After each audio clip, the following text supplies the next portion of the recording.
Today's lesson is on semicolons and colons. And I want to just talk a little bit about development of punctuation marks. Even in fairly early modern times, most people read out loud, even if, say, they were by themselves in a library or something like that. They would tend to, just move their lips and, read word for word. As a result, punctuation marks were originally used more to indicate pauses rather than specific grammatical relationships. A period was the longest pause, and then a colon, then a semicolon, and a comma was the shortest pause. And so that's really how these punctuation marks developed. But once we have the invention of the printing press, and by the, say, 1700s, people have learned that they can read faster if they don't move their lips, that punctuation marks begin to be used as much to show grammatical relationships. And of course, that's the way we use them today. So, colon and semicolon are somewhat similar. Each has a few special uses. But there is a tendency for the colon to be the more emphatic of the punctuation marks. Now, semicolons are used to separate independent clauses in three different cases. We use them to separate independent clauses in a compound sentence when there is no conjunction. I like you. John likes you too. Okay, if we treat that as a single sentence, then the two clauses, they're independent clauses, the two clauses would be joined by a semicolon, since there is no conjunction joining the two.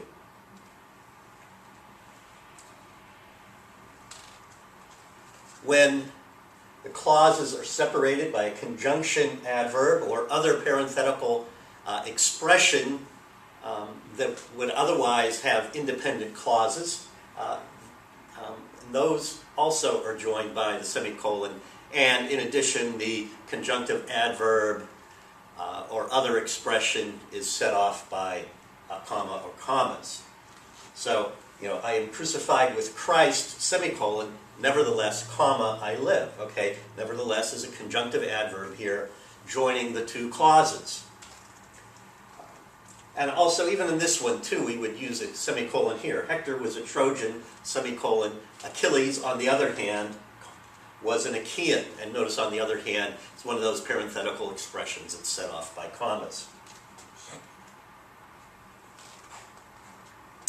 And then sometimes it's just helpful for the reader if the clauses are separated by a semicolon, even if there are conjunctions or other things joining them, if the clauses themselves contain commas, and it might be confusing exactly where the break is. So, he wears shoes with kilties, a leather fringe, but I prefer penny loafers myself. Technically, you could probably get away with this one, but because the first clause itself has a comma in it, it's probably clearer if you use the semicolon to separate the two clauses. And in fact, I tell students of mine that you can almost treat the semicolon as a super comma. It functions kind of like a comma in many cases, but it's a little bit stronger when you need something stronger than a mere comma. If you have items in a series, normally items in a series are separated by commas. We saw that in our first comma lesson. But if the items themselves have commas, that can be really confusing. So this sentence here, we visited Erie, Pennsylvania, Buffalo, New York, Toronto, Ontario. Is Erie and Pennsylvania and Buffalo, are they three separate places? What is it? But if you put in the semicolons to separate the items in a series, then it becomes clear. We visited Erie, Pennsylvania, Buffalo, New York, and Toronto, Ontario. There, it makes it much clearer. So, again, it is, the semicolon is the super comma, certainly, when you have items in a series and the items themselves contain commas. Now, colons have little different functions, and they, as I said, they tend to be more emphatic. We use a colon before a list when the list is completed by, preceded by a complete independent clause.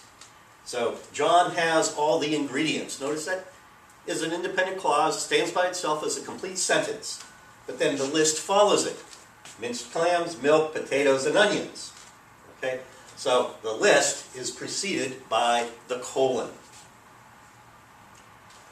However, you should not use a colon to separate a preposition from its object or a verb from its complement, even if there is a list following the verb or following the preposition. So, for example, this sentence, the Gospels were written by Matthew, Mark, Luke, and John. There's no need for a colon here. You've got the preposition which introduces that list. So, again, no colon needed. The sentence without the colon is the way to do it. Similarly, to make his clam chowder, John used minced clams, milk, potatoes, and onions. Okay, again, used as the verb, minced clams and so on, is the compound direct object. Okay, there's no need to use a colon to separate them because the direct object naturally follows the verb. So, this sentence is correct without the colon. Now, we could alter these sentences so they would be, I suppose you could say, punctuated properly with a colon if we use some form of the word follow. Because follow normally completes the clause. So the Gospels were written by the following people: Matthew, Mark, Luke, and John. Here there is a colon because following people is object of the preposition by. So the list follows a complete independent clause. Okay? Or to make clam chowder, John used the following. Here, following is a gerund. Used what? Following is the direct object of used, and so that is a complete independent clause as well. So the list would follow the colon. So that's kind of how you would use colons with lists. Very common use of the colon. Colons introduce quotations that are formal or lengthy. I use them a lot in term papers, other non-fiction essays and writing like that. Dickens wrote, "It was the best of times, it was the worst of times." Now you could introduce that with a comma, nothing wrong with that, but a lot of times you see it introduced with a colon because it's quoting the novel in some kind of formal context. We see that, of course, a lot in play scripts where the name of the speaker is followed by a colon, and then we're told what the speaker says. So in a lot of versions of Shakespeare's Julius Caesar, you would see something like this: Antony, colon, friends, Romans, countrymen, lend me your readers, etc. Okay, colons also introduce quotations that are lengthy. Notice that this, again, is a formal quotation from, say, something like a term paper, an essay, an article, something like that. And standard procedure for something like that is if the quotation is 4 or more lines, the quotation is set apart, indented, sometimes even use a different size font. And so that's what we've done here. Dickens describes it this way. The smartboard, I had trouble trying to figure out how to do the indentation, but just imagine an indentation, if you will.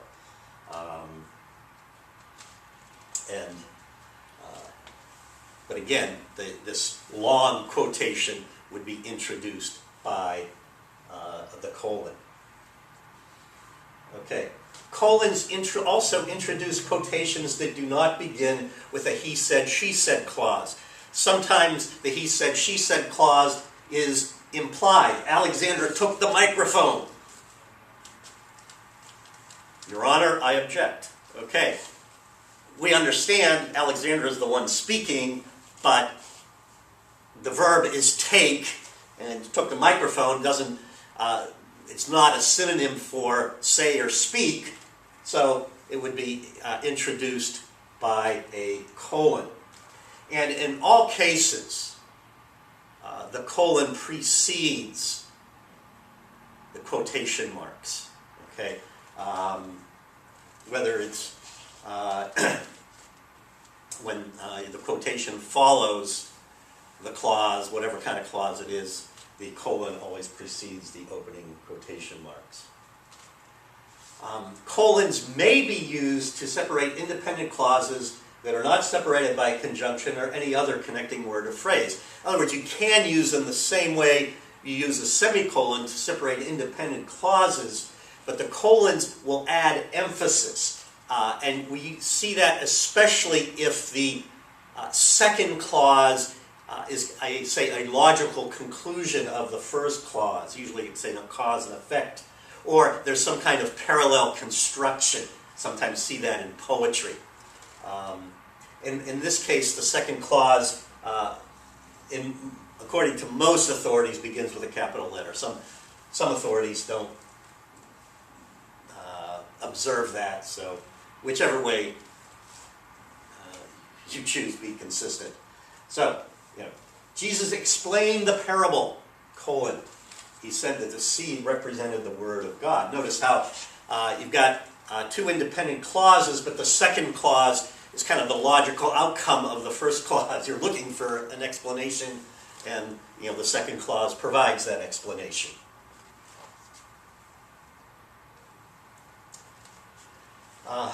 You also use a colon instead of a comma to introduce an appositive at the end of a sentence, again, if you want to emphasize that appositive.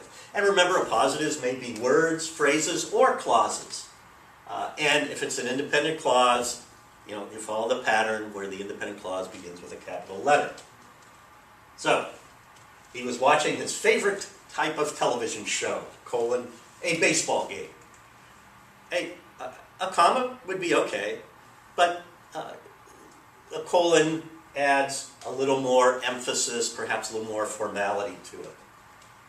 He learned a valuable lesson, colon, never argue with a woman. Again, here, the appositive is an independent clause, so it's capitalized, but also this is something you probably want to emphasize, guys. So, that would, again, begin with a colon rather than a semicolon. We also have, as you probably just know from experience, a number of special uses for the colon. We use the colon in numerical expressions of time. The colon goes between the hour and minute if we're talking about, say, the time of day, like 5:31 p.m., or if we're talking about, say, an elapsed time, say, in an athletic meet or something like that. And colon will also go between the minute and the second. So, for example, in this one, he ran the marathon. It'll be 2 hours, colon, 14 minutes, colon, 33.2 seconds. So you have a colon between the hours and the minutes, and between the minutes and the seconds. Okay, so he ran the mile in 4:12. Here, that would be 4 minutes and 12 seconds. Hopefully, you can do it a little faster than 4 hours and 12 minutes.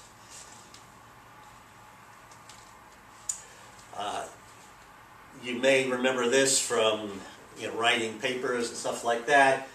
Colons are used in some bibliography formats, especially for periodical references. I'm not going to go into great detail on this. It's not the purpose of the lecture, but for example, in the MLA it goes between the date and the pages. Sometimes if there's a volume and a number, sometimes you'll see a colon there as well. But anyway, that depends on what format you're using, but you do see them in bibliographies. Colons are used for Bible references. So John 3:16, the book of John, chapter 3, verse 16. So the chapter and the verse are separated by colons. Sometimes, some writers, especially older writers, you'll sometimes see will use a period instead of a colon. But today, pretty much the colon is the standard approach. Book and article subtitles, periodical subtitles, are separated from the title by a colon. So, for example, the novel Ben-Hur, the subtitle is A Tale of the Christ. So Ben-Hur, colon, A Tale of the Christ.